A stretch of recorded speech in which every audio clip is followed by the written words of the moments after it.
भोगतो न घडे संचिता वाचोनी। तर या अभंगाद्वारे माझी जगद्गुरु तुकोबाराय तुम्हाला मला प्रत्येक सामान्य जनाला उपदेश करतात आणि उपदेश करून तुकोबाराय हेच म्हणतात की कुठल्याही माणसाच्या जीवनामध्ये कुठलाही भोग हा त्या माणसाच्या संचित कर्माशिवाय त्याच्या जीवनामध्ये घडत नाही। संचित कर्म म्हणजे काय तर मागच्या जन्माचं साचून ठेवलेलं कर्म। संत महात्मे म्हणतात मनुष्य या मृत्यू लोकामध्ये जन्माला आला, माणसाच्या जन्माला कारण 3 आहेत। पहिलं म्हणजे जन्माला कारण आपलं कर्म, दुसरा म्हणजे जन्माला कारण आपली वासना आणि तिसरा म्हणजे जन्माला कारण आपण केलेलं पाप। आता जन्माला पहिलं कारण आहे ते म्हणजे आपलं कर्म। ज्ञानोबाराय म्हणतात अगा कर्मी जेवरावे तेही सुख दुःखी फळावे आणि तया ते भोगावया यावे देहा एका। अगा कर्मी जे उरावे जे मागच्या जन्मातलं उरलंय तेही सुख दुःखी फळावे, ते सुखरूपी फळ असेल वा दुःखरूपी असेल आणि तया ते भोगावया यावे देहा एका। एकट्या देहाला मात्र ते सगळं कर्म भोगायचे। संत महात्मे म्हणतात कर्म नावाची गोष्ट अजूनपर्यंत कोणाला चुकली नाही। ज्याप्रमाणे कर्म केलं त्याप्रमाणे भोगावं लागतं। काही काही लोक म्हणतात केलं त्यानं आणि भोगायला लागलं मला, असं अजिबात नाही। त्यानं जरी केलं तो निमित्त मात्र असेल, पण तुझं कर्म ही तुला बंधनकारक आहे आणि तुझं तुलाच फेडावं लागणार। आता ज्याचं कर्म त्याला कसं फेडावं लागतं 1-2 मिनिटांमध्ये मी तुम्हाला सांगते। तुम्हाला बोलता येतं ना? बोलता येतं का? मग हो म्हणा ना। बोलता येतं ना? हो। मग 2 मिनिटं एका प्रश्नाचं थोडंसं तुम्हाला उत्तर द्यायचंय। एक माणूस रस्त्यानं चालला होता, रस्त्यानं चालता चालता एका बंगल्याच्या आवारामध्ये त्याला हापूस आंब्याचं झाड दिसलं। त्या आंब्याला असा पिवळा असा आंबा लागलेला होता। त्याने विचार केला हा आंबा मला पाहिजे। आता आंबा बघितला कुणी? बोला म्हटलं ना। आंबा बघितला कुणी? डोळ्याने। वा। चालत गेले? पाय। तोडला? खाल्ला? चव घेतली? जिभेने। तृप्त झालं? मन। मालकाने बघितलं आंबा खाण्यात इतका गुंग झाला की त्याच्या गेटमध्येच आंबा खाऊ लागला। मालकाने बघितलं, मालक काठी घेऊन आला आणि त्याच्या पाठीमध्ये काठी मारली। पाठीमध्ये काठी मारल्यानंतर वेदना झाल्या, पण पाणी आलं कुठून? डोळ्यातून। कारण बघितला कुणी होता? थोडक्यात काय, ज्यानं केलंय त्याला भोगावं लागतं, ज्याचं कर्म त्याच्यापाशी। जन्माला दुसरं कारण आहे ती म्हणजे वासना। जन्म घेणे लागे वासनेच्या संगे आणि तेची झाली अंगे हरिरूप। माऊली वर्णन करते आणि मरणी जया जाठवे तो तेची गती ते पावे, म्हणून सदा स्मरावे मातेचे तुवा। ज्ञानोबाराय म्हणतात मरते समय तुमची वासना ज्या गोष्टीमध्ये गुंतून पडली तिथेच माणसाला पुढचा जन्म मिळतो। मरते समय देवाचं नाव घ्या, देवाच्या चरणाजवळ जाल। मग तुमच्या माझ्या देहामध्ये जी वासना आहे ती वासना कशी आहे? माझ्या नाथ बाबांनी गोड वर्णन केले। वासना वढाळ गाय गड्यानो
एकनाथ महाराज म्हणतात तुमच्या माझ्या देहामध्ये जी वासना आहे ती वासना कशी आहे? वासना ओढाळ गाय. ओढाळ गाय माहिती आहे तुम्हाला? तिला कुणीच मालक नसतो. एखाद्या शेतकऱ्याचं हिरवगार पीक दिसलं की ती त्या पिकावर जाते. मालकाने बघितलं की मालक तिला हकलतो. मालक जरा बाजूला गेला की ती गाय पुन्हा त्या शेतामध्ये जाते. मालक तिला हकलतो. मग आता त्या गायीला थांबवायचंय, पिकाला वाचवायचंय, काय करावं लागेल? तर माझ्या नातबाबांनी त्याच्याकरता पर्याय सांगितला. तिचा हाणून मोडावा पाय. गायीला 6 पाय असतात. काही झालं का? 4 असतात. बरं, गायीला 4 पाय असतात. आता त्याच्यातला एक पाय जर मोडला तर ती गाय चालू शकते का? तिचा हाणून मोडावा पाय. पण कीर्तन जरा लक्षपूर्वक ऐका, नाही तर तुम्ही सगळे शेतकरी माणसं आहात आणि उद्या जर तुमच्या शेतामध्ये एखाद्याची गाय आली, तुम्ही त्याचा पाय मोडायला माझं नाव सांगा. रात्रीच वनिता त्यांनी सांगितलं. असं काही करू नका. हाणून मोडावा पाय म्हणजे काय? आपल्या देहामध्ये जी वासनारूपी गाय आहे ती गाय कुठली? जिकडे जायचं नाही तिकडे माणसाला घेऊन जाते. जे खायचं नाही ते माणसाला खायला लावते. जे प्यायचं नाही ते माणसाला प्यायला लावते. मी बाटलीबद्दल बोलते बरं का. बाटली म्हणजे जरा बिस्लरीची घेत चला, काचीची घेण्यापेक्षा जीवनाचं कल्याण होईल. मग अशी जी वासना वाईट मार्गाला नेते, त्या वासनारूपी देहावर नामचिंतन रूपी काठीचा फटका जर बसला तर जीवनातली वासना सुद्धा आकाल्याशिवाय राहणार नाही. आणि संत महात्मे म्हणतात, जन्माला तिसरं कारण आहे ते म्हणजे मागच्या जन्माचं पाप. जन्मा येणे घडे पातकाचे मूळ. मूळ कारण काय आहे? का मागच्या जन्माचं काहीतरी पाप शिल्लक आहे, म्हणून तुम्हाला मला हा मनुष्य जन्म प्राप्त झाला. पण या पापातून जर मुक्त व्हायचंय, पुण्य कमवायचंय, काय करावं लागेल? हरिमुखे म्हणा, हरिमुखे म्हणा, पुण्याची गणना कोण करी. म्हणून संत महात्मे म्हणतात, आपण या मृत्यू लोकामध्ये जन्माला आलो आणि जन्माला आल्यानंतर या सगळ्या गोष्टी कर्म, वासना, पाप हे तुमच्या माझ्या प्रत्येकाच्या जीवनामध्ये बंधनकारक असल्यामुळे जीवनामध्ये कितीही जरी दुःख आलं तरी काय करायचं? जीवनामध्ये दुःख मानायचं नाही, कारण तो आपल्या संचिताचा भोग असतो. अभंगाचे प्रथम चरण. भोगतो ना घडे संचिता वाचोनी, भोगतो ना घडे संचिता वाचोनी, भोगतो घडे संचिता वाचोनी, भोगतो ना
भोगतो न घडे संचिता वाचोनी, करावे ते मनी समाधान. कुठल्याही माणसाच्या जीवनामध्ये कुठलाही भोग हा त्या माणसाच्या संचित कर्माशिवाय त्याच्या जीवनात घडत. आता संचित कर्म म्हणजे काय? मागच्या जन्माचं साचून ठेवलेलं कर्म. मग संचित कर्म कसं भोगावं लागतं? एक सुंदर उदाहरण सांगते, सगळ्यांनी जरा लक्षपूर्वक ऐका. ओरिसा प्रांतातले एक साधू जगन्नाथपुरीची यात्रा करण्याकरता मुक्काम दर मुक्काम करत करत निघाला होता. एका गावात रात्रीच्या वेळेला मारुतीचं मंदिर दिसलं. ते साधू म्हणजे ज्यांची आमच्या वारकरी संप्रदायानं नोंद घेतली ते म्हणजे संत सज्जन महाराज. मुक्काम दर मुक्काम करत करत चाललेले असताना संध्याकाळच्या वेळेला मारुतीचं मंदिर दिसलं. महाराज त्या मंदिरामध्ये मुक्कामा करता थांबले आणि संध्याकाळच्या वेळेला त्या मंदिराच्या बाहेरून एक 20-25 वर्षाची तरुण तडफदार अशी स्त्री चाललेली होती. महाराजांचं वय सुद्धा 20-25 वर्षाचं होतं. ती बाई दिसायला सुंदर होती आणि ते महाराजही दिसायला सुंदर होते. ज्या वेळेला त्या बाईची नजर त्या महाराजांवर गेली, सुंदर महाराजांना बघितलं, ती बाई त्या महाराजांच्या प्रेमात पडली. ती बाई मंदिरामध्ये गेली, सांगितलं महाराज आपण कोण? त्यांनी सांगितलं या देहाला सज्जन महाराज असं म्हणतात. आला तर कुठून? ओरिसा प्रांतातून आलोय. चालला तर कुठे? जगन्नाथपुरीची रथयात्रा करण्याकरता निघालोय. रात्रीचा मुक्काम तुमच्याच मंदिरात. भोजनाची व्यवस्था गावकरी जे देणार ते खाणार, नाही दिलं तर तसाच पाणी पिऊन उपाशी झोपणार. त्या बाईने सांगितलं महाराज तुम्ही आमच्या गावचे अतिथी आहात, कुणीतरी तुम्हाला देणार मग तुम्ही खाणार, नाही दिलं तर तुम्ही उपाशी झोपणार. त्यापेक्षा महाराज तुम्ही असं करा, माझ्या घरी चला, मी तुमच्याकरता पाची पकवानाचं भोजन करते. सज्जन महाराजांनी सांगितलं बाई आम्ही साधू महात्मे कुणा संसारिकाच्या घरी जात नाही, कुणा संसारिकाच्या हातचं खात नाही. पाया पडते महाराज माझ्या घरी चला, तुमच्यासारख्या संताचे पाय माझ्या दाराला लागू द्या. साधू संत येती घरात तोची दिवाळी दसरा. ती बाई खूप विनंती करत होती. महाराजांना वाटलं बाई चांगली दिसते, धार्मिक दिसते. ठीक आहे म्हटले बाई तुम्ही पुढे चला, मी नंतर येतो. संध्याकाळच्या वेळेला महाराज गेले. त्या बाईनं महाराजांकरता पाची पकवानाचं भोजन तयार केलं. स्वयंपाक तयार झाला, ताटं वाढण्यात आली. ते सज्जन महाराज आणि त्या बाईचा नवरा दोघ जण भोजन करण्याकरता बसले. भोजन झालं, महाराज हात धुण्याकरता बाहेर गेले. तेवढ्या धो धो धो धो धो पाऊस पडायला सुरुवात झाली. विजा चमकू लागल्या, ढगांचा गडगडाट व्हायला लागला. सगळीकडे मोठं वादळ उठलं होतं. रस्त्यामध्ये झाडं पडत होती. त्या महाराजांनी सांगितलं बाई भोजन झालंय, आता मी येतो. त्या बाईने सांगितलं महाराज आता भोजन तर झालंय, एक रात्र मुक्कामाचा प्रश्न आहे. बाहेर पाऊस पडतोय, मोठं वादळ उठलंय, विजा चमकतायत, ढगांचा गडगडाट चालू आहे. एवढ्या रात्री महाराज अपरात्री असं मंदिरात तुम्ही जाऊ नका, आणि एवढ्या रात्री मंदिरात जाणं बरं नाही. तुम्ही भिजलात तर महाराज तुम्हाला कपडे. पाया पडते महाराज तुमच्या, सकाळी हवं तर तुम्हाला अडवणार नाही. तुम्हाला वाटेल तेव्हा तुम्ही निघून जा, पण आजची रात्र महाराज मी तुम्हाला जाऊ देणार नाही. ती बाई खूप विनंती करत होती. पाऊस इतका पडत होता का महाराजांचा सुद्धा नाविलाज झाला होता. सज्जन महाराज त्या बाईच्या घरी मुक्कामा करता थांबले. रात्री 2-2:30च्या सुमारास आपला पती गाढ झोपलेला बघितला. ती बाई उठली, सज्जन महाराजांच्या रूम मध्ये गेली, महाराजांच्या अंगाला स्पर्श केला आणि सांगितलं उठा महाराज. त्या महाराजांनी सांगितलं बाई रात्री बेरात्री एखाद्या परपुरुषाच्या अंगाला स्पर्श करताना लाज वाटत नाही का तुम्हाला? तिने सांगितलं महाराज त्याच्यामध्ये लाज कसली, याच्याकरता तर तुम्हाला ठेवून घेतलंय. सज्जन महाराजांनी सांगितलं बाई तुम्हाला तुमच्या पतीची भीती वाटत नाही का? ती म्हटली महाराज तुम्हाला माझ्या नवऱ्याची भीती वाटते का? घरामध्ये पळत गेली, धारधार अशी कुऱ्हाड घेतली, तीच कुऱ्हाड आपल्या नवऱ्याच्या डोक्यात टाकली आणि एका क्षणात त्या बाईने आपल्या नवऱ्याचा खून केला. सज्जन महाराज हा सगळा प्रकार बघत होते. एक स्त्री आपल्या पतीचा जर खून करू शकते, आता ही माझं काय करेल मी सांगू शकत नाही. महाराजांनी आपला जीव मुठीमध्ये धरला, खिडकीतून उडी मारली आणि जीवाच्या आकांताने महाराज पळत सुटले. त्या बाईने विचार केला ज्या महाराजाकरता नवऱ्याला मारलं तो महाराजच पळाला, काय फायदा? आणि उद्या जर महाराज गावामध्ये गेले आणि गावातल्या लोकांना सांगितलं हिने याच्या नवऱ्याला मारलं, मला हे सगळं सोडून उद्या जेलमध्ये जावं लागेल. त्या बाईनं डाव पलटला. ती बाई बाहेर पळत आली, धावा पळा वाचवा, सगळी गावकरी मंडळी आली. काय झालं बाई? कोणी एक साधू महात्मा आपल्या मंदिरात आला होता. मला वाटलं चांगलं असेल, मी त्याला माझ्या घरी भोजनाकरता नेलं, भोजन खायला घातलं, मुक्कामाचा आग्रह केला आणि रात्रीच्या वेळेला माझा पती गाढ झोपेमध्ये असताना या महाराजांनी माझ्यावर जबरदस्ती करण्याचा प्रयत्न केला आणि माझा पती मध्ये आला म्हणून या महाराजानं माझ्या पतीचाच खून केला. खून कुणी केला होता? तिनेच. पण आळा आणला महाराजांवर. हे ऐकून गावकऱ्यांच्या तळपायाच्या मस्तकामध्ये गेली. सगळे गावकरी महाराजांच्या पाठीमागे पळू लागले. सगळा गाव पळत होता. एकटे महाराज काय करणार होते हो? गावाच्या बाहेर सज्जन महाराजांना पकडलं. धरून बांधून मारुतीच्या मंदिरासमोर आणलं. त्या बाईला सुद्धा आणलं आणि गावकऱ्यांनी सांगितलं, बाई तुम्ही सांगा या महाराजाला मारू का जिवंत सोडू.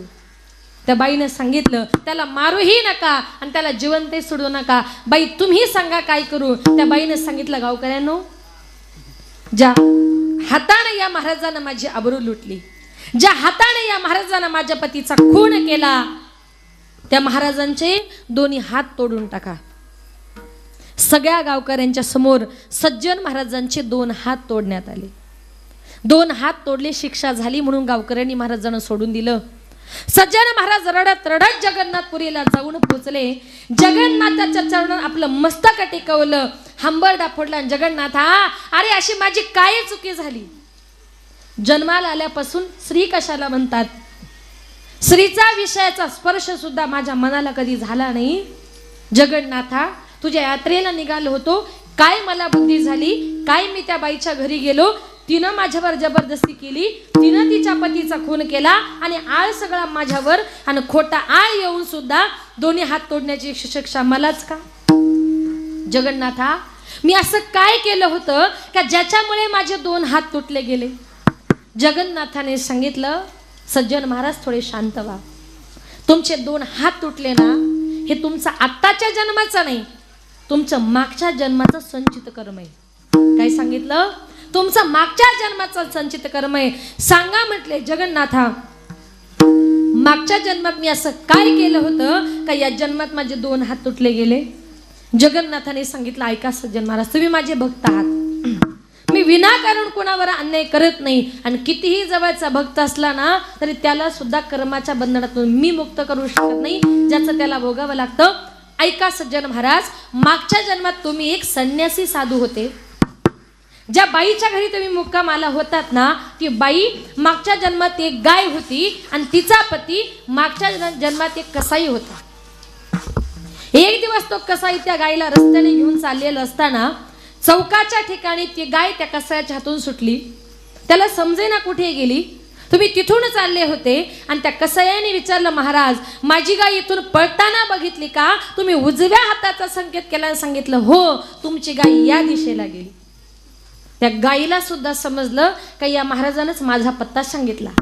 महाराजांनी पत्ता सांगितल्यामुळे कसायानं तिला नेली, कत्तलखान्यात नेली. पण तिची कत्तल करायच्या वेळेला त्या गायीनं मनातल्या मनात विचार केला की साधू महाराज, तुम्ही माझा पत्ता सांगितला ना, या जन्मात तर शक्य होणार नाही, या जन्मात मी तुमच्या अगोदर मरणार आहे, पण पुढच्या जन्मात तरी तुमचा काटा काढल्याशिवाय राहणार नाही. मग मागच्या जन्मामध्ये त्या कसायानं तिला कत्तलखान्यात कापल्यामुळे या जन्मामध्ये तोच कसाई तिचा पती झाला, आणि मागच्या जन्मात त्यानं तिला कत्तलखान्यात कापल्यामुळे या जन्मामध्ये तिनं त्याला कुऱ्हाडीने तोडलं. दोघांमध्ये माझी चुकी काय, दोघांमध्ये तुमची चुकी एकच, हिंदू धर्मामध्ये गोमाता पवित्र मानतात. त्या दिवशी कदाचित महाराज तुम्ही जर तुमच्या एका हाताने गाय दाखवली नसती तर कदाचित त्या गायीचा जीव वाचला असता. पण त्या गायीनं ठरवलं की पुढच्या जन्मात तुमचा काटा काढायचा. तीच गाय ह्या जन्मामध्ये बाई झाली आणि मागच्या जन्मामध्ये एका हाताची शिक्षा. त्या बाईमुळेच तुमचे 2 हात तुटले गेले. म्हणून भोगतो न घडे संचिता वाचवणी. कुठलाही भोग हा त्याच्या संचित कर्माशिवाय घडत नाही. थोडंसं पुढे ऐका. सज्जन महाराजांचे हात तुटले. सज्जन महाराज पंढरपूरला गेले. पांडुरंगाच्या चरणावर आपलं मस्तक ठेवलं. सांगितलं, पांडुरंगा, जन्माला घातलंय कसाई जातीमध्ये, मला माझ्या जातीशी प्रामाणिक राहायचंय, मला माझ्या जातीचं काम प्रामाणिकपणे करायचंय. देवा, कसायाचं काम आहे मांस तोडणं, मांस विकणं. पण पांडुरंगा, कसायाच्या जातीमध्ये जन्माला घातलं, पण तू माझे हातच काढून घेतलेत. देवा, मला सुद्धा मांस कापायचे आणि मला सुद्धा तोडायचे. काय करावं? मग माझ्या देवानं काय करावं? सज्जन कसाया विकू लागे,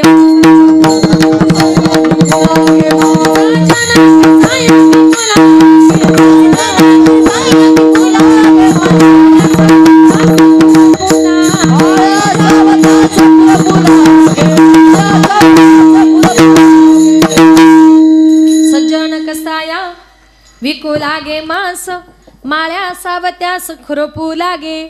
देवाचा कितीही जवळचा भक्त जरी असला त्याला देखील त्याचं कर्म चुकत नाही. आपण तर सामान्य माणसं आहोत, म्हणून भोगतो न घडे संचिता वाचोनी आणि करावे ते मणी समाधान.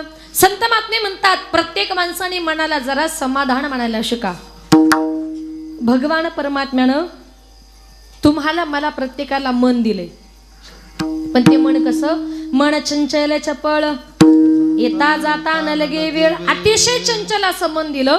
नवे नवे माझ्या बहिणाबाईनं सुद्धा त्या मनाचं गोड वर्णन केलंय. मन वढाय वढाय उभ्या पिकातल ढोर, मन वढाय वढाय उभ्या पिकातल ढोर, किती हाकला हाकला पुन्हा येत पिकावर, किती हाकला हाकला पुन्हा येत पिकावर.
बहिणाबाई म्हणते पूर्वीच्या काळी माणसाला सर्प किंवा विंचू जर चावला तर ते मंत्राने उतरवायचे. पण एकदा का या माणसाच्या मनाला वेड लागलं ना, या मनाला कुठल्याही प्रकारचा तंत्र मंत्र औषध काही चालत नाही. आणि एकदा का माणूस संसारामध्ये थोडा वेडा झाला, तो दारातून चालला, लोक म्हणतात तो बघा वेडा चालला. त्याला वाटतं मी खरंच वेडा झालो, मी खरंच वेडा झालो.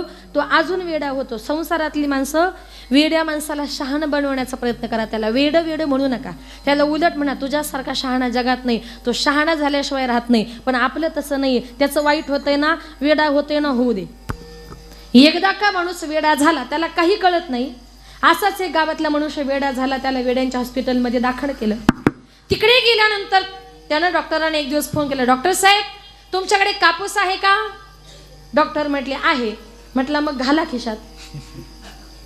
परत 2 मिनिटांनी फोन केला, डॉक्टर साहेब तुमच्याकडे कापूस आहे का? डॉक्टर म्हटले आहे. म्हटलं मग घाला खिशात. परत तिसऱ्यांदा फोन केला, डॉक्टर साहेब तुमच्याकडे कापूस आहे का? रागात डॉक्टर म्हटले सगळा कापूस संपला. मग म्हटलं खिशातला आता वर काढा.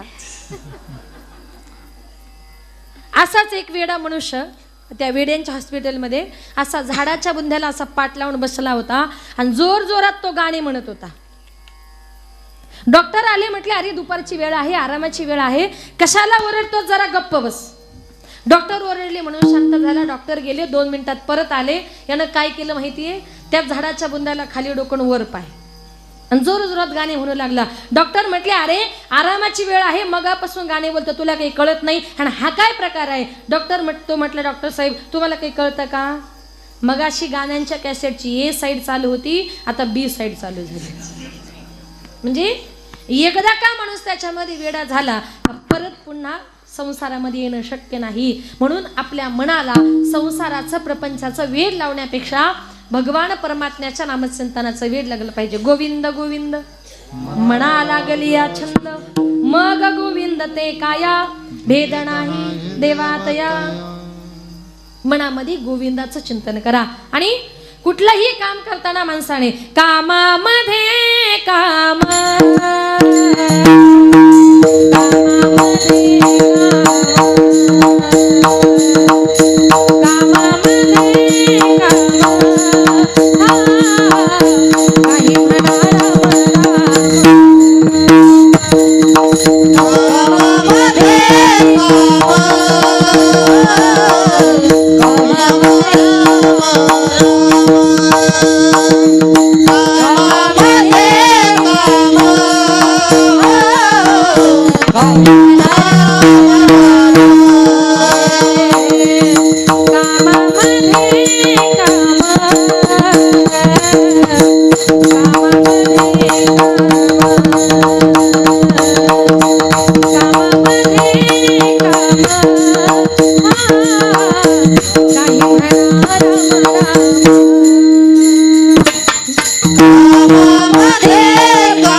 काही म्हणा राम राम.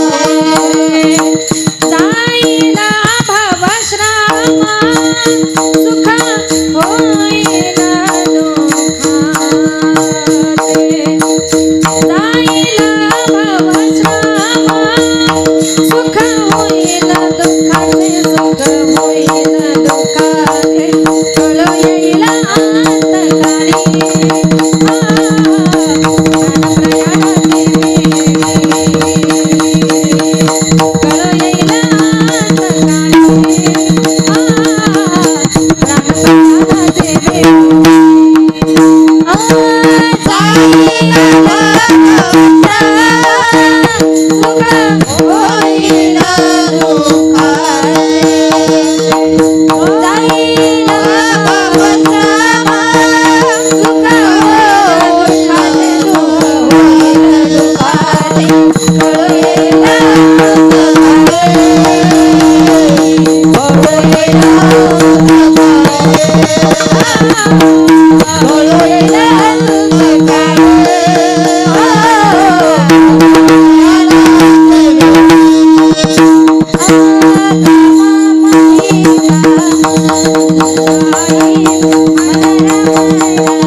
कामामध्ये काम, काही म्हणा राम राम.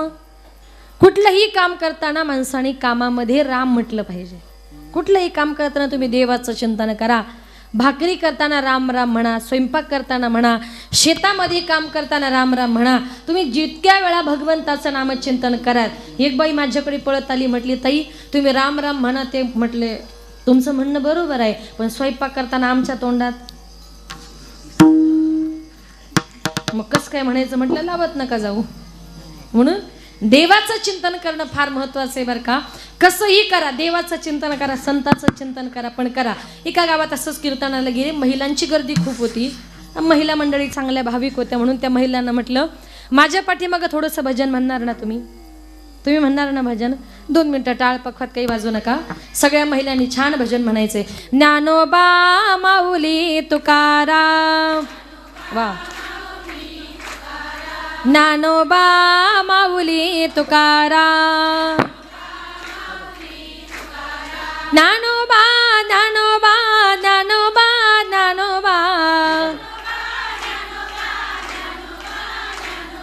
ज्ञानोबा माऊली तुकाराम. ज्ञानोबा माऊली तुकाराम. वा वा, छान म्हटल्या. हा सगळ्या महिला मंडळी असं तुमच्यासारख्या भजन म्हणत होत्या. आणि एक बाई भजन करताना कशी म्हणायची माहिती आहे. ज्ञानोबा माऊली. आणि ती पुढं काहीतरी वेगळंच म्हणायची. म्हणून तुम्हाला 4 वेळेला सांगितलं म्हणायला. सांगितलं ना. मला जरा शंका आली. त्या बाईला उभं केलं. म्हटलं मावशी उठा. तुम्ही ते ज्ञानोबा माऊलीन पुढं काही वेगळंच म्हणत होत्या. ती म्हटली कसं आहे ना ताई, आमच्या यांचं नाव तू करा. मग कसं काय घ्यायचं. मग ती भजन म्हणताना कसं म्हणायची माहितीये. ज्ञानोबा माऊली पप्याचा बाप. तुमचं तसं नाही ना. कुठल्याही देवाचं चिंतन करा, कुठल्याही संताचं करा, मनापासून करा. कामामध्ये काम, काही म्हणा राम राम. कामात जर राम म्हटला तर काय होतं. जाईल भवश्रम. या देहाला जे काही कष्ट झाले ते दूर होतात. आणि सुख होईल दुःखाचे. दुःखाचं रूपांतर सुखामध्ये झाल्याशिवाय राहत नाही. म्हणून भोगतो न घडे संचिता वाचोनी. करावे ते म्हणे समाधान. मनामध्ये समाधान म्हणायला शिका. आणि कितीही जरी दुःख वाटायला आलं तरी कुठल्याही गोष्टीचा खेद मनामध्ये बाळगायचा नाही. अभंगाचे दुसरे चरण. मानवोने माने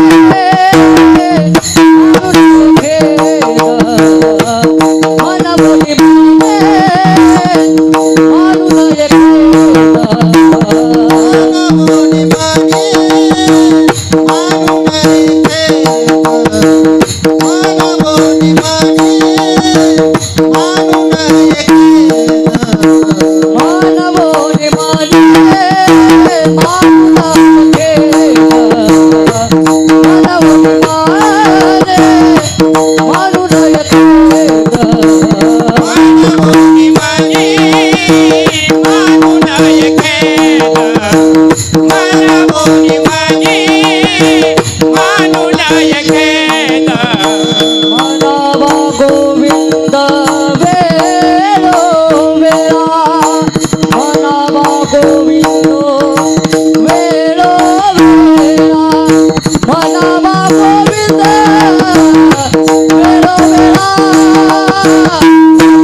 मानू नये खेदू म्हणावा गोविंदू वेळोवेळा.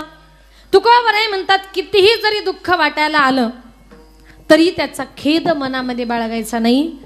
कितीही जरी दुःख वाटायला आलं, कारण का या संसारामध्ये तुम्ही कितीही सुख शोधण्याचा प्रयत्न केला, या संसारामध्ये मुळातच सुख नाहीये. सगळ्या जगाला माहिती आहे दुःख बांधवडी आहे हा संसार. संसार दुःख मूळ. या संसाराचं मुळच जर दुःखरूपी आहे. एखाद्या कडुनिंबाच्या झाडाला तुम्ही 100 क्विंटल गुळ घाला, 100 क्विंटल साखर घाला, त्या कडुनिंबाची पानं फुलं फळं गोड येतील का? तसं या संसाराचं मुळच जर दुःखाचं आहे तर त्याच्यामध्ये तुम्हाला मला सुख मिळेल का? संसारामध्ये सुख आहे. किती आहे? सुख पाहता जवा पाडे.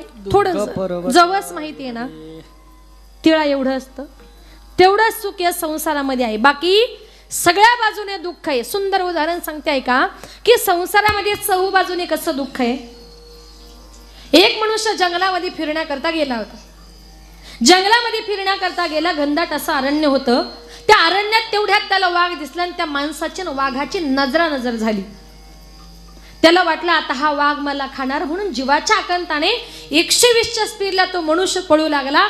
वाघ त्याच्या पाठीमागे पळत होता. हा पुन्हा पुन्हा मागे बघत होता तर वाघ त्याच्या जवळ येत होता. काही केलं तरी म्हटलं माझा जीव वाचला पाहिजे. जीवाच्या आकांताने पळत पळत चाललेला असताना समोर त्याला विहीर दिसली. बरं झालं म्हटलं आता विहिरीमध्ये उडी मारतो, मला पोहता येतं, जेणेकरून माझा जीव वाघाच्या तावडीतून सुटेल.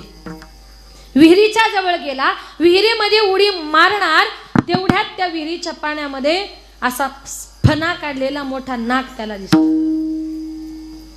त्यानं विचार केलाय पाठीमाग लागलाय वाघ, खाली जर उडी मारली तर ते खाली आहे साप, ते गाणं आहे ना काहीतरी, उडी मारली तर म्हटला सर्पाने दंश केला की एका क्षणात म्हटला जीव जाणार. काय करावं? वाघ जवळ येत होता आणि तेवढ्यात त्यानं काय केलं, त्या विहिरीच्या दिशेने एका झाडाची फांदी त्या विहिरीकडे गेली होती, त्यानं उडी मारली आणि त्या फांदीला पकडला. बरं झालं म्हटलं वाचलो. आता फांदीला पॅक पकडलं, वरती बघितलं तर दोन्ही हाताच्या मध्ये होतं आग्या मोहळ.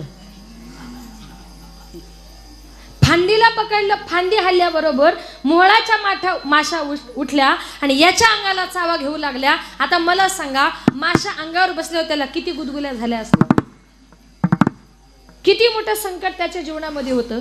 पाठीमागे लागला होता वाघोबा, खाली होता नागोबा, वरती आग्या मोहळ्याच्या माशा अंगाला चावत होत्या. त्यानं थोडंसं वरती बघितलं आणि त्या मधाच्या पोळ्यातलं एक थेंब मध त्याच्या ओठावर पडलं आणि म्हटलं, वा, मध किती गोड लागतंय. आता मला सांगा, सगळ्या बाजूने संकट असताना त्याला खरंच ते मध गोड लागलं असेल का? सिद्धांत आहे का? तसं या संसारामध्ये सगळ्या बाजूने दुःख आहे, पण त्याच्या ओठावर जो मधाचा थेंब पडला ना, जो गोड थेंब पडला ना, तेवढंच या संसारामध्ये सुख आहे. म्हणून संत महात्मे म्हणतात, कितीही जरी दुःख वाटायला आलं ना, तरी म्हणावा गोविंदू. वेळोवेळा वेळोवेळी गोविंदाचं चिंतन केलं तर काय होतं, त्याचं उदाहरण देते ऐका. ज्या वेळेला माझी संत जनाबाई विठ्ठलाची भक्त नामदेवरायांची दासी जणी म्हणून नामदेवरायांच्या घरामध्ये 14 माणसांची प्रामाणिकपणे सेवा करायची. घरामध्ये झाडलोट करणं, भांडी घासणं, स्वयंपाक करणं. रात्रीच्या वेळेला घरातली सगळी माणसं झोपली का सकाळी उठल्याबरोबर घरातल्या प्रत्येक माणसाला ताजी ताजी भाकर मिळाली पाहिजे, याच्याकरता माझी जनाबाई रात्रभर जात्यावर दळण दळायची. दळण दळताना नुसती दळण दळत नव्हती, तर दळण दळताना सुद्धा ओव्या म्हणायची. सुंदर माझे जाते ग फिरते बघते ग, ओव्या गाऊ कौतुके तू रे बा विठ्ठला, सासू आणि सासरा दिरतो तिसरा, ओव्या गाऊ भ्रतारा तू रे बा विठ्ठला, प्रपंच दळण दळिले विठ्ठला भरिले, सासू पुढे ठेविले तू रे बा विठ्ठला. दळण दळताना प्रत्येक ओवीचं कडवं संपलं का म्हणायची, ये रे बा विठ्ठला. विठ्ठलाला सुद्धा साकडं पडायचं की अरे जणी दिवसभर कामं करून दमते, रात्रीच्या वेळेला बिचारी एकटीच रात्रभर जात्यावर दळण दळते, मग त्याच्याकरता ती मला ये म्हणते, मग मलाही जनाबाई करता गेलं पाहिजे. म्हणून देवानं काय करावं, जनाबाई जात्यावर दळण दळायला बसली का देवानंही यावं आणि जनाबाईला जात्यावर दळण दळू लागावं. दळण दळावे, ओव्या म्हणाव्या, छान गप्पा माराव्या. एक दिवस दळण खूप होतं, देवाला खूप घाम आला. देवाला घाम आला म्हणून देवानं गळ्यातले दागिने काढले आणि जनाबाईच्या मांडीखाली ठेवले. छान दोघं जण दळण दळतायत, गप्पा मारतायत. गप्पा मारता मारता पहाटेचे 4 वाजले, कळालंच नाही. तिकडे वारकरी मंडळी मंदिरामध्ये काकड्या करता आली आणि वारकऱ्याने आवाज दिला, उठा पांडुरंगा प्रभात समय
वारकऱ्याने आवाज दिला, देवा उठा पांडुरंगा प्रभात समय पातला,